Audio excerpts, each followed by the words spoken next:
à vous, mes braves. J'espère que la force est avec vous aujourd'hui. Courage et volonté seront les maîtres mots de ce lexijap. Car le mot que nous allons étudier est...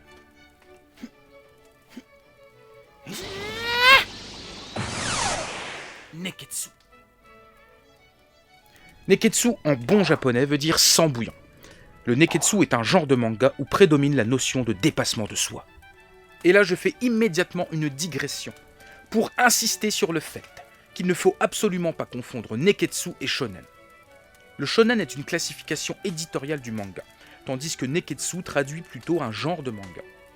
Le shonen manga est donc un manga dont la cible est les adolescents, et bien que le neketsu reste un genre prépondérant dans le shonen manga, il n'y est pas viscéralement lié.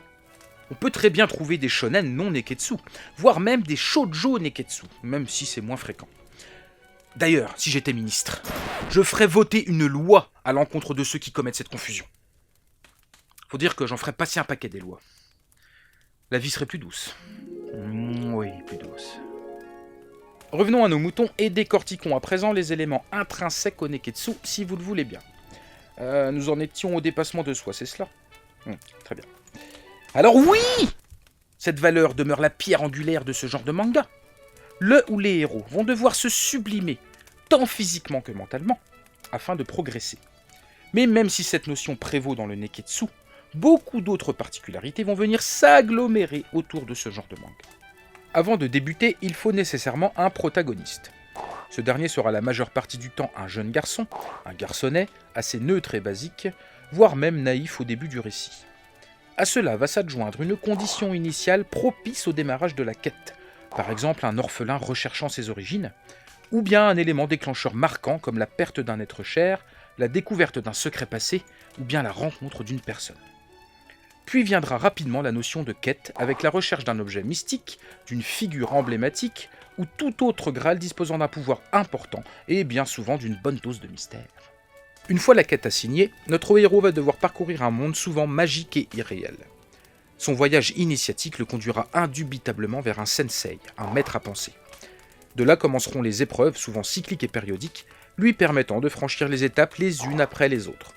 Il peut s'agir de tournois, d'entraînements ou de découvertes d'objets magiques. Ce qui l'amènera inéluctablement à rencontrer d'autres personnages. Les rencontres avec ces individus feront petit à petit évoluer la condition primaire du héros, et ce via l'adjonction de valeurs humaines et morales, comme l'amitié, le don de soi, le respect, la liberté. Et là, toutes les pistes peuvent être explorées.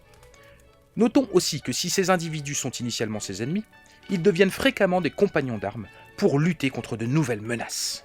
Pour vaincre ces figures symboliques catalysant les maux de la condition humaine, le héros va devoir alors se transcender lors de situations critiques, et ces scènes, souvent empreintes d'héroïsme et de sacrifice, seront mises en exergue pour sublimer le héros, limite le déifier. En y regardant de plus près, le neketsu est tout simplement une nouvelle forme narrative de la métaphore représentant le passage de l'enfance à l'âge adulte. On peut donc très facilement faire le parallèle avec les contes traditionnels occidentaux.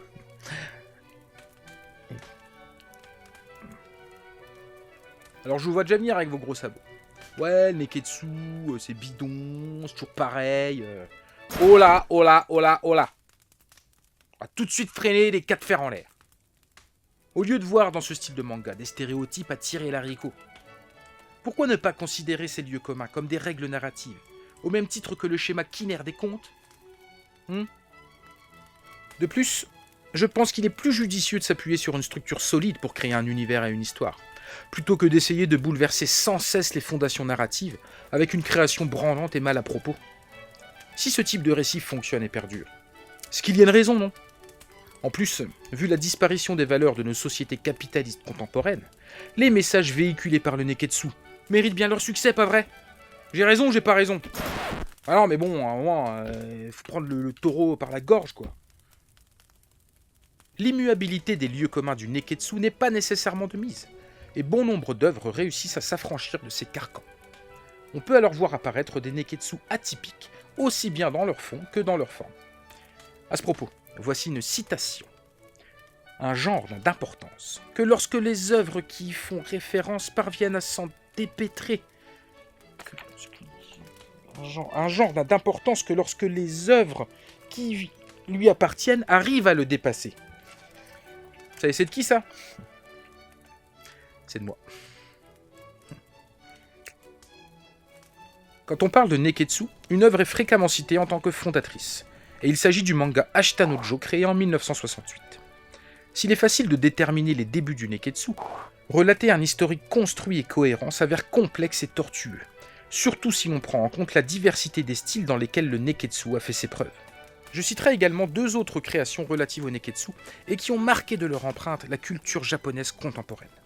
Je veux bien entendu parler de Neketsu Kohaku Nyokun, célèbre licence de jeux vidéo débutée en 1986 et déclinée de manière pléthorique. Et bien sûr Dragon Ball 1984, véritable figure de proue du Neketsu, sans qui la majorité d'entre vous ne saura même pas localiser le Japon sur une carte. Ah quoi, vous me trouvez dur? Bah oui, vous êtes des nuls, des traînes savates, des pouces mégots. Mais pour illustrer mes propos, faisons appel à celui qui ne manque pas de courage ni de volonté pour vous offrir un spectacle toujours plus ambitieux. Gredin.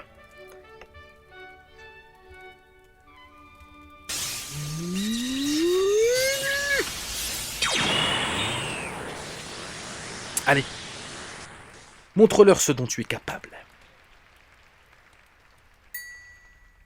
En résumé, Neketsu est un genre de manga qui signifie sang bouillant. La notion de dépassement de soi en est la valeur primordiale. Plusieurs poncifs caractérisent le Neketsu, comme un jeune héros naïf qui va partir à l'aventure afin de mener à bien une quête. Durant ses pérégrinations, il rencontrera un maître, devra s'entraîner et combattra des ennemis de plus en plus redoutables. Ceux-ci deviendront relativement souvent ses amis. Enfin, bien que beaucoup de vitupérateurs dénigrent le Neketsu, sachez que ce genre demeure et demeurera une solide base narrative métaphorique permettant de symboliser le passage de l'enfance à l'âge adulte, au même titre que les contes. Et bim! Voilà, j'espère que vous en savez maintenant un peu plus sur le mot Neketsu. Il est temps de se quitter, mais d'ici là, n'oubliez pas de vous enrichir, lexicalement. Mais qu'est-ce que tu fais? Mais arrête!